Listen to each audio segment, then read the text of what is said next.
ఎలా ఉన్నారండి? ఇండియన్ డైరీకి స్వాగతం. ఏంటండి, వంకాయలు తిని తిని బాగా విసుగొచ్చేసిందా? మా ఇంట్లో కూడా అంతే అండి. ఎంతసేపు కాయగూరలు ఎప్పుడు చూసినా వంకాయలు, బెండకాయలు, దొండకాయలు ఇవే కనిపిస్తున్నాయి కదా.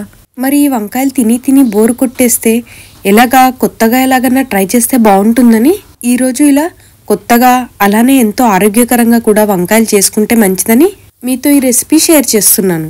ఎప్పుడు గుత్తొంకాయ తిని తిని బోరు కొట్టేసి ఉంటుంది కదా, కాబట్టి ఈసారి ఇలా పొడుగు వంకాయలు వస్తాయి కదండి. ఈ పొడుగు వంకాయలతో ట్రై చేద్దామా? దీని ప్రాసెస్ అయితే చాలా చాలా ఈజీ అండి. అండ్ అలానే ఇంట్లో చిన్నపిల్లలు, పెద్దవాళ్ళు అందరూ కూడా చాలా ఇష్టంగా తింటారు. కాబట్టి కేవలం 10 నిమిషాల్లో ఇలా వండి పెట్టేయండి. ముందుగా ఒక 10 నుంచి 15 వంకాయలను పుచ్చుల్లాంటివి ఏమీ లేకుండా చూసి తీసుకోండి. వాటిని శుభ్రంగా ఉప్పు నీళ్ళల్లో కడిగి ఇలా ఒక్కో వంకాయ తీసుకొని చాకుతోటి సన్నగా ఒక ఘాటు పెట్టుకోండి. ఇలా వంకాయని చీల్చినప్పుడు లోపల పుచ్చేమన్నా ఉందో కూడా మనకు కనిపిస్తుంది. చూసారు కదా, ఇలా వంకాయ ఫ్రెష్గా ఉన్నాయి. ఒక 15 కాయల వరకు తీసుకొని అన్నిటికీ అలా సన్నగా ఘాట్లు పెట్టుకోండి. పైన ముచ్చిక అలానే ఉండనియండి, పర్వాలేదు. ఇలా అన్ని వంకాయల్ని చీల్చుకున్న తర్వాత పొయ్యి మీద బాండీ పెట్టి నూనె బాగా కాగాక ఈ వంకాయల్ని దాంట్లో వేసి వేపుకోండి. ఒకటేసారి అన్ని వంకాయలు వేయకుండా కొన్ని కొన్ని వేసి నూనెలో బాగా వేగనీయండి.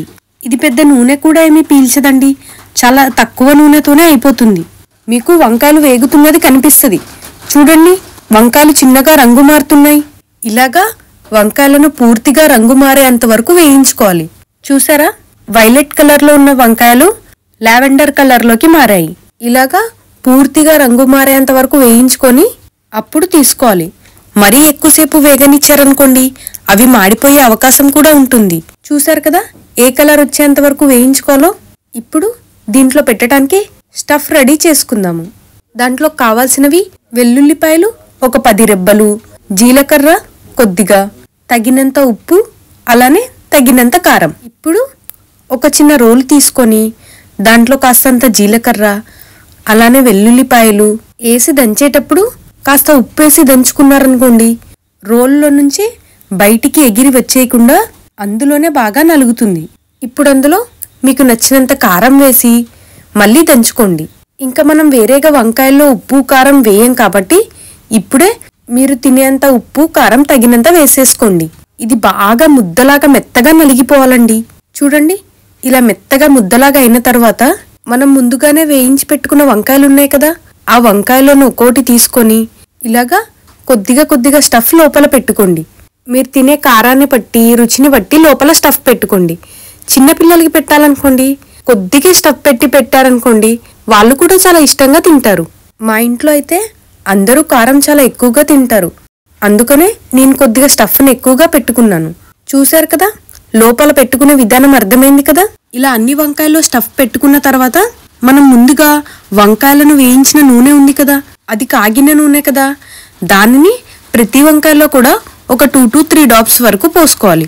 ఎందుకంటే మనం తీసుకున్నది పచ్చి వెల్లుల్లి ముద్ద కదా, కాబట్టి ఇలా కాగిన నూనె పోసుకుంటే రుచి చాలా బాగుంటుంది.